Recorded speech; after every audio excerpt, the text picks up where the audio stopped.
자, 오늘은 거듭남 십자가의 비밀, 거듭남 십자가의 비밀이라는 주제로 하나님의 마음을 알아가도록 하겠습니다. 우리가 교회를 다니면서 참 많이 듣는 얘기가 거듭남, 죄사함, 십자가, 예수님, 하나님의 나라 이런 얘기들을 참 많이 듣고 있거든요. 오죽하면 구원파 같은 이단도 계속 거듭남과 죄사함 이런 얘기를 하면서 성경 세미나를 하고 다니고 있겠습니까? 그런데 우리가 이러한 말씀들을 정확하게 깨닫지 않고 어렴풋이 알고 있으니까 이단에 빠지기도 하고 믿음이 성장하지 않는 것 같습니다. 오늘은 거듭남과 하나님의 나라 그리고 십자가에 대해서 한번 살펴보려고 합니다. 성경은 우리에게 거듭남에 대해서 아주 중요하게 말씀을 하십니다. 요한복음 3장 3절을 보면은 한밤중에 예수님을 찾아온 니고데모에게 이렇게 말씀하십니다. 예수께서 대답하여 이르시되 진실로 진실로 내게 이르노니 사람이 거듭나지 아니하면 하나님의 나라를 볼 수 없느니라. 여러분, 사람이 거듭나지 아니하면은 하나님의 나라를 볼 수 없답니다. 또 5절 말씀을 보면은 우리가 하나님 나라에 들어가기 위해서는 물과 성령으로 거듭나야 된다고 말씀하십니다. 요한복음 3장 5절 말씀을 우리 같이 읽겠습니다. 예수께서 대답하시되 진실로 진실로 내게 이르노니 사람이 물과 성령으로 거듭나지 아니하면 하나님의 나라에 들어갈 수 없느니라. 아멘. 우리가 예수님을 믿는 이유는 하나님의 나라에 들어가기 위해서 믿는데, 그죠? 하나님 나라라는 게 천국이잖아요.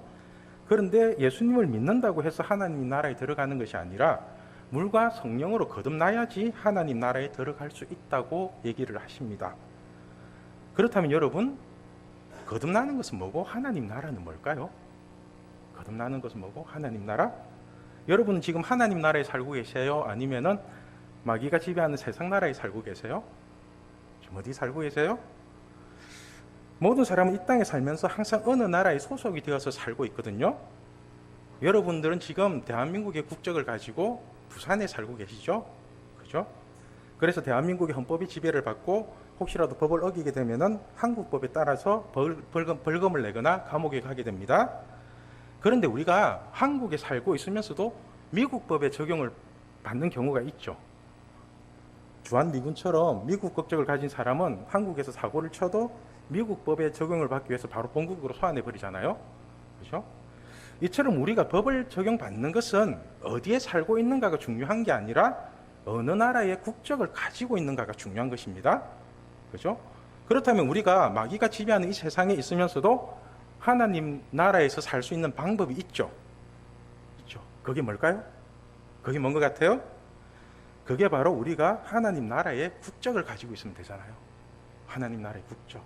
하나님 나라의 법은 성경 말씀이니까 우리가 말씀을 철저하게 지키고 살면은 하나님이 지켜주시고 보호해주시는 하나님 나라에 살게 되는 것입니다. 그러므로 하나님의 나라는 성경이 지배하는 나라이고 성경 말씀을 지키는 사람만이 들어갈 수 있는 나라입니다. 그런데 우리가 예수님을 믿기 전에는 누구의 말을 듣고 살았어요? 예수님을 믿기 전에 하나님 말씀을 듣고 살았을까요? 아니면 사람들의 말을 듣고 살았을까요?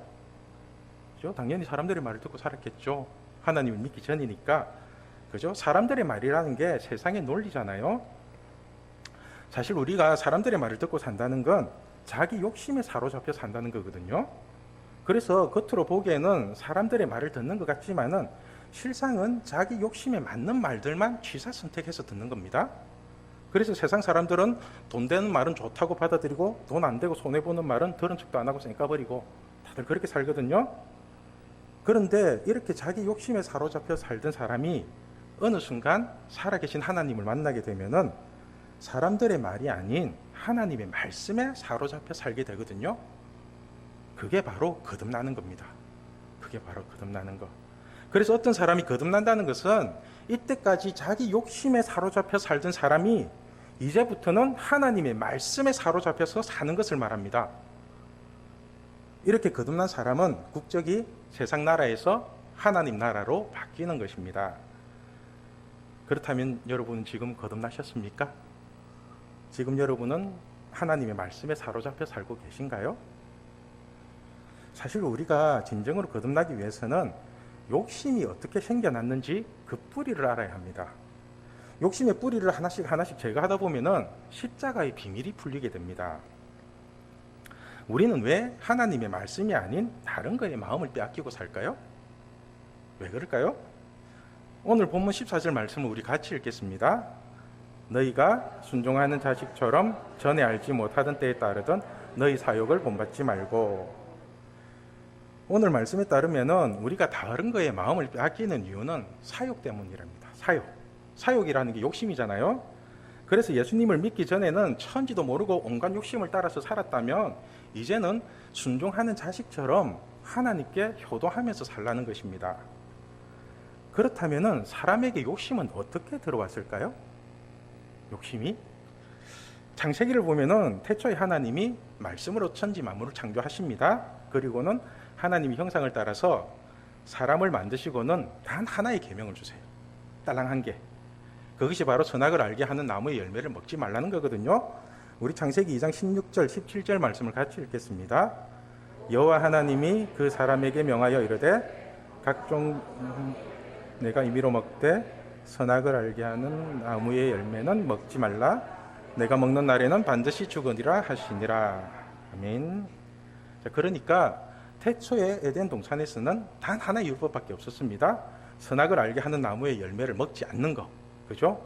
아담이 이거 하나만 목숨 걸고 지켰으면은 우리가 지금 이 고생을 안 하고 하나님 나라에서 편하게 살 수 있었거든요.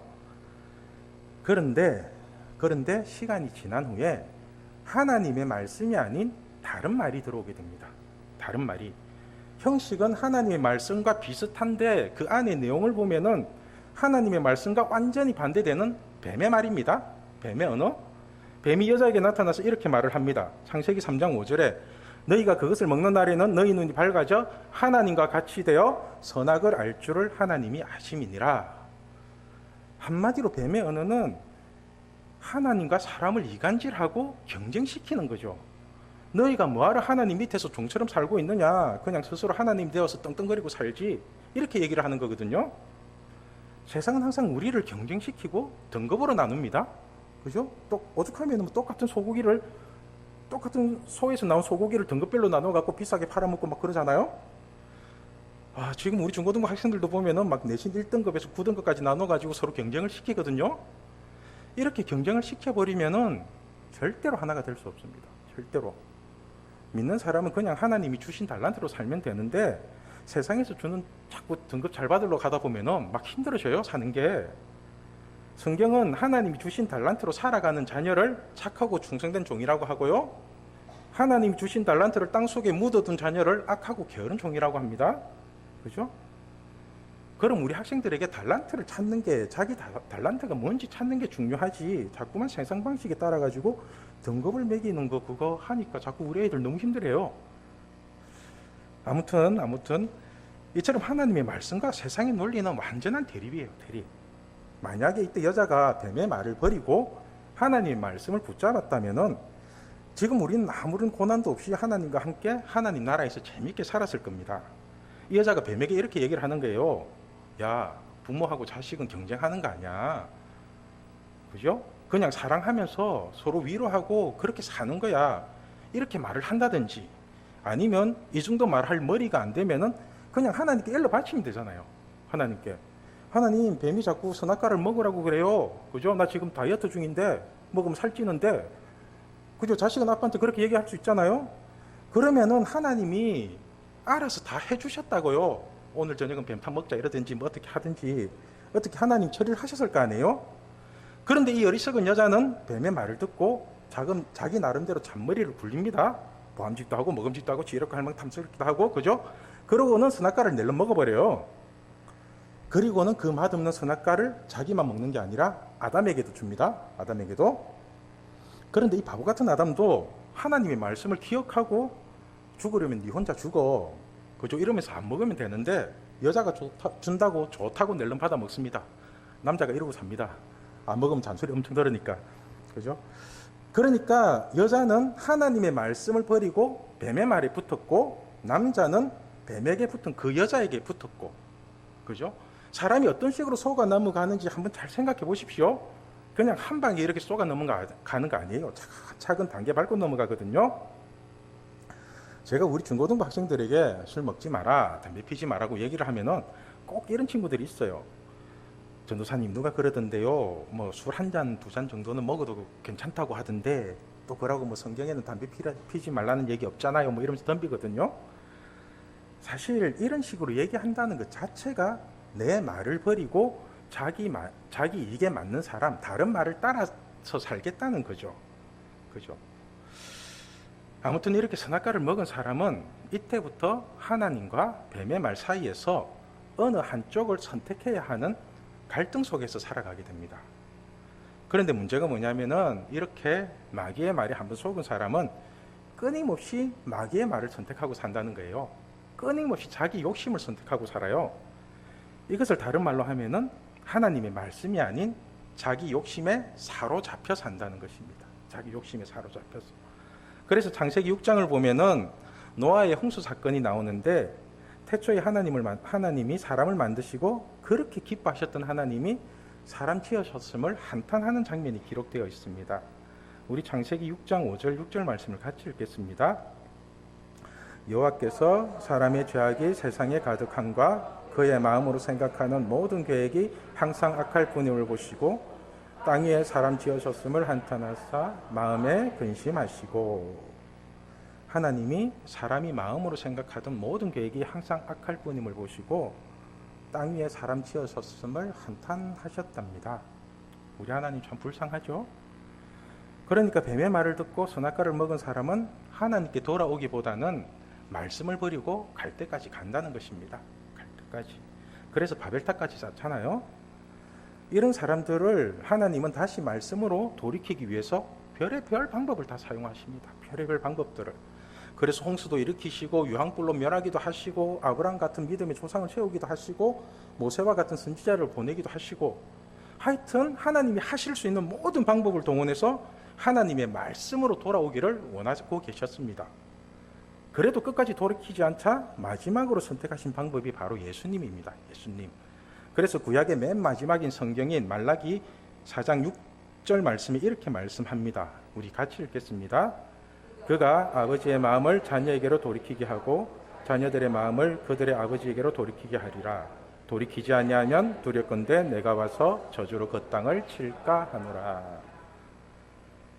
그러니까 하나님은 독생자 예수님까지 보냈는데도 너희가 끝까지 아빠 말 안 듣고 뱀의 말을 듣고 살면은 하나님도 답이 없다는 겁니다. 하나님도 어쩌겠어요. 뭐 끝까지 아빠 말 안 듣겠다는데, 그죠?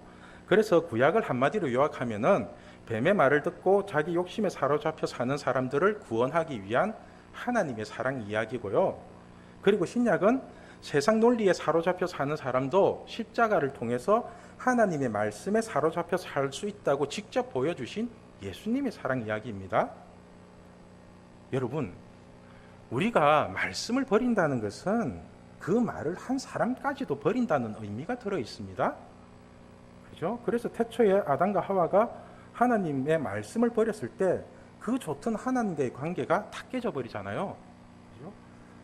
여러분들도 자녀들이 부모님 말 안 듣고 딴짓거리 하면은 버림받는 느낌이 들지 않으세요? 특히 뭐 마음에 안 드는 남자나 여자 데리고 와서 결혼하겠다고 하면 미치겠죠? 그죠?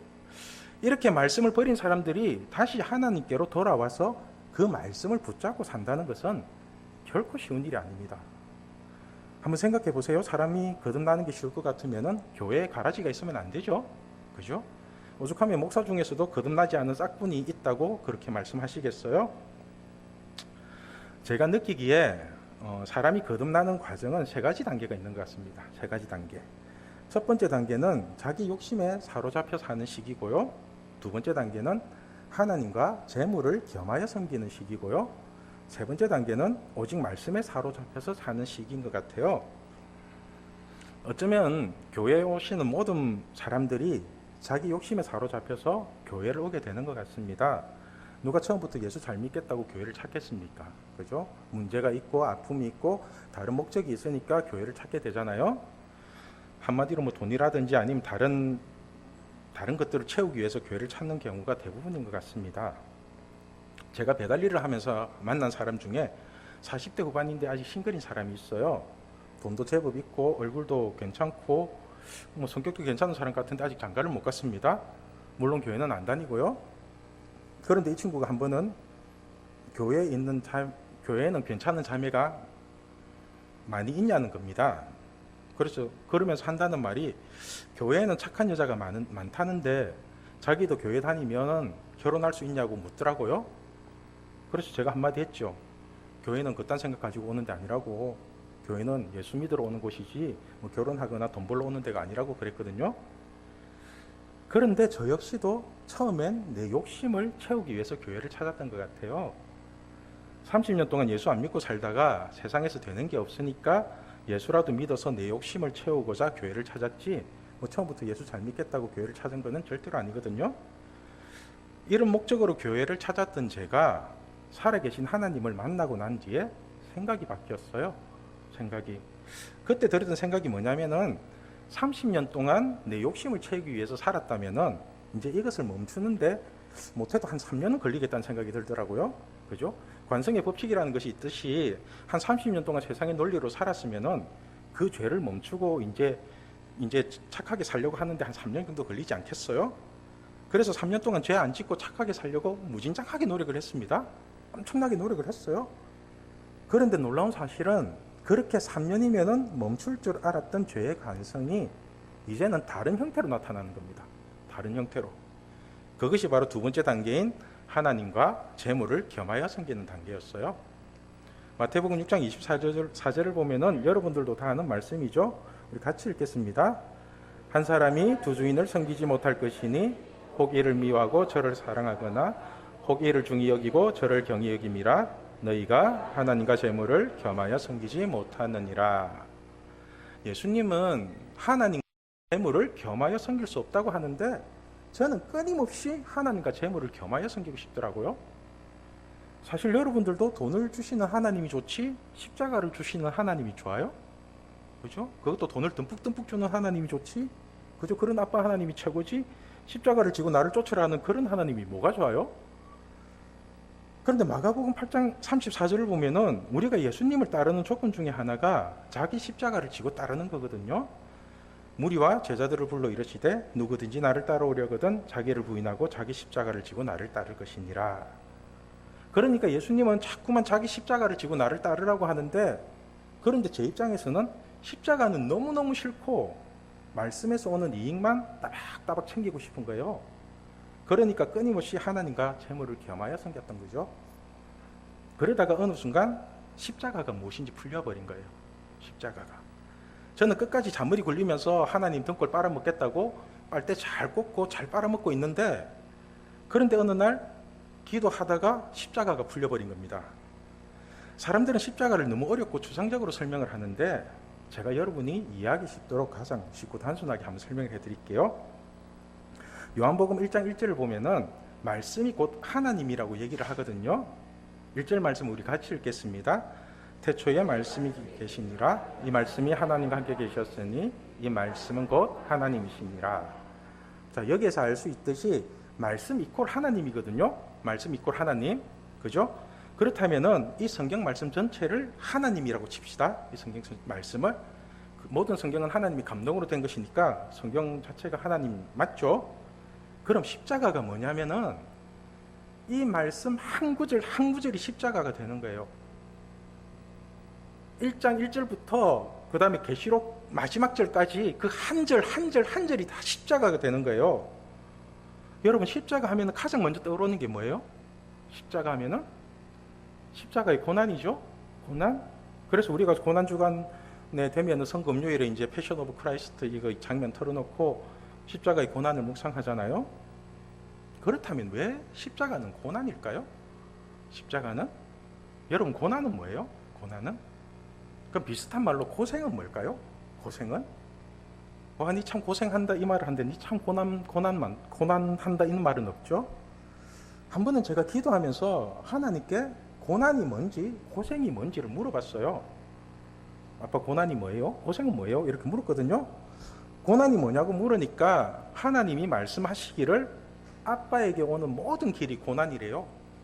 아빠에게 오는 모든 길. 그러니까 죄를 지은 인간이 죄 없는 하나님한테 가까이 가기 위해서는 그 죄를 끊어야 되잖아요. 그 자체가 고난이라는 겁니다. 그럼 고생은 뭐냐고 물으니까 하나님께로 와야 될 사람이 하나님께로 오지 않고 세상으로 나가는 게 고생이래요. 세상으로 나간다는 게 죄 짓겠다는 거잖아요. 이것을 다르게 표현하면은 말씀을 지키는 것 자체가 고난이고 말씀을 쌩까고 자기 하고 싶은 대로 하는 게 고생이라는 겁니다. 그 기준이 말씀이잖아요. 말씀. 아마도 말씀을 한 번이라도 제대로 지켜본 사람은 아실 겁니다. 말씀을 지키고 사는 게 얼마나 힘들고 어려운지. 진짜로 11조만 해도 그래요. 내가 피땀 흘려서 번 그 피 같은 돈을 예수님을 믿는다는 이유로 다 갖다 바쳐야 되잖아요. 하나님을 안 믿는 사람들은 11조도 안 하고 술 먹고 담배 피고 지 하고 싶은 대로 하고 사는데, 우리는 말씀을 지키겠다고 11조도 드리고 아침부터 이렇게 와가지고 지금까지 집에도 못 가고 예배 드리고 있잖아요. 그죠? 그래서 하나님 말씀을 지키는 것 자체가 고난이라는 겁니다. 고난. 그런데 우리가 이렇게 예배를 안 드리고 집에서 뒹굴뒹굴하고 친구들 만나서 노가리 까고 그렇게 놀면 마음이 좋고 편하겠어요? 그죠? 와, 오늘 나는 예배 안 드리고 실컷 하고 노니까 너무 기분이 좋아. 이럴 사람 있으신가요? 뭔가 찝찝하고 마음 한구석이 계속 불편할걸요? 그러니까 고생과 고난은 한 끗발 차이라는 거예요. 한 끗발. 말씀을 지키면 고난, 말씀을 버리면 고생. 우리가 선택할 수 있는 것은 고난을 선택할 건지 고생을 선택할 건지 그거밖에 없어요. 그래서 십자가를 진다는 것은 말씀을 지키기 위해서 고난을 받아들이는 게 십자가거든요. 만약에 태초에 아담과 하와가 선악과를 먹지 않고 끝까지 말씀을 지켰다면 그 자체가 고난이고 십자가가 되는 겁니다. 뱀이 아무리 유혹을 하고 뭐라고 떠들든지 간에 선악과를 먹지 말라는 그 하나님의 말씀을 버리지 않는 게 십자가의 고난이거든요. 제가 여러분들이 이해하기 쉽도록 예배를 가지고 설명을 드려서 그렇지, 어느 정도 믿음이 성장하면은 진짜로 지키기 어려운 말씀이 있거든요. 예수님도 오죽하면은 엘리 엘리 라바 사박다니 이러면서 십자가에 죽었겠어요. 나의 하나님 어찌하여 나를 버리셨나이까. 이게 무슨 뜻이냐면은 하나님은 나를 버려도 나는 하나님 말씀을 죽어도 못 버리겠다는 거거든요. 그래서 십자가는 비참한 죽음이에요. 비참한 죽음. 전지전능하신 하나님까지도 나를 버리는데, 모든 것을 해주실 수 있는 하나님이 그것을 외면하고 나를 죽이는데, 그런데 나는 엘리 라바 사박단이라고 외치면서 나를 버리신 그 하나님을 끝까지 붙잡고 죽는 게 십자가라고요. 여러분, 우리가 예수님을 믿다가 반드시 말씀을 버리고 싶은 순간이 옵니다. 진짜 말씀 버리고 싶어요. 하나님 해도 너무하네 이 생각 들 때가 있어요. 아브라함에게 이삭을 바치라고 하신 것처럼 진짜로 말씀을 버리고 싶은 순간이 반드시 옵니다. 가정이 깨어진 아픔이 있을 수도 있고요, 사랑하는 사람을 못 보는 아픔이 있을 수도 있고요, 뭐 돈이 다 없어지고 경제가 다 해갖고 굶어 죽을 것 같은 두려움이 임할 수도 있고요. 하여튼 별의별 아픔이 다 있습니다. 그런데 그때 말씀 버리지 마시고 말씀을 지키는 고난을 그대로 받아들이시길 바랍니다. 그 고난을 그대로 받아들이세요. 이렇게 십자가에 죽어본 사람은 부활의 기쁨이 무엇인지를 깨닫게 됩니다. 부활. 십자가에 죽어야 부활이 있죠. 부활이라는 게 말 그대로 거듭나는 거잖아요. 죽었다가 살아나는 거. 이렇게 말씀을 지키기 위해서 죽었다가 살아난 사람은 말씀에 사로잡힌 인생을 살게 됩니다.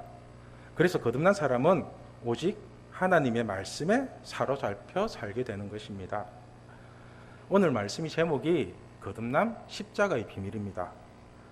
제가 우리 중고등부 아이들과 함께 매주 토요 모임을 하거든요. 토요 모임을 하고 난 뒤 이제 기도회를 한 30분에서 1시간 정도 해요. 그리고 난 뒤 이제 제가 참석한 친구들 한 사람 한 사람 이름을 부르면서 축복 기도를 해주니까 어떤 친구가 이렇게 묻더라고요. 전도사님은 왜 우리들 축복 기도만 해주고 전도사님 거는 구하지 않냐고 그렇게 묻길래 제가 아무 생각 없이 대답했죠. 나는 별로 구할 게 없다고. 그냥 아빠 하나님만 있으면 된다고. 그냥 전지전능하신 하나님이 나와 함께 하시면은 그 자체가 기쁨이고 감사한 거라고 그렇게 대답을 했거든요. 그 친구가 오 이러면서 희한한 눈으로 저를 쳐다보더라고요. 굉장히 신기한가 봐요, 제가. 여러분, 우리가 말씀에 사로잡히고 거듭난 인생을 살게 되면은 말씀에서 오는 고난이 아니라 기쁨입니다. 여러분이 진짜로 사랑하는 사람과 하루 종일 데이트를 한다면은 그것은 고난일까요? 기쁨일까요?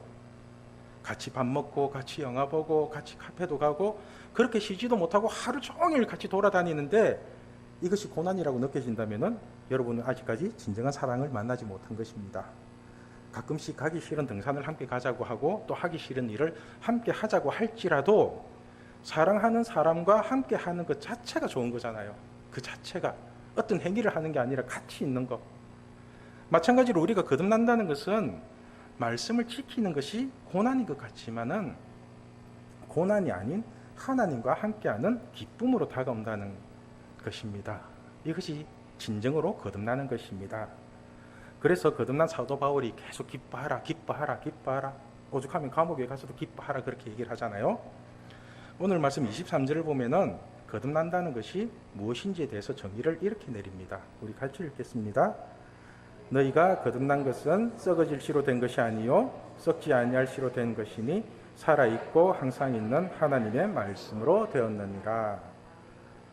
여러분, 우리가 거듭난다는 것은 살아있고 항상 있는 하나님의 말씀에 사로잡혀 사는 것을 말합니다. 그리고 이 말씀, 성경 말씀 한 구절 한 구절을 버리지 마시고 마음에 짊어지고 살아가는 것이 십자가입니다. 그래서 십자가를 진다는 것은 하나님의 말씀을 진다는 것과 똑같은 의미입니다. 십자가를 진다, 말씀 진다. 그거예요. 저는 여러분이 말씀에 사로잡혀서 전지전능하신 하나님과 항상 함께 데이트하는 그런 인생이 되길 소망합니다. 아빠 하나님과 함께하는 데이트는 항상 기쁨이 넘치고 활력이 넘치는 그런 멋진 데이트가 될 것입니다.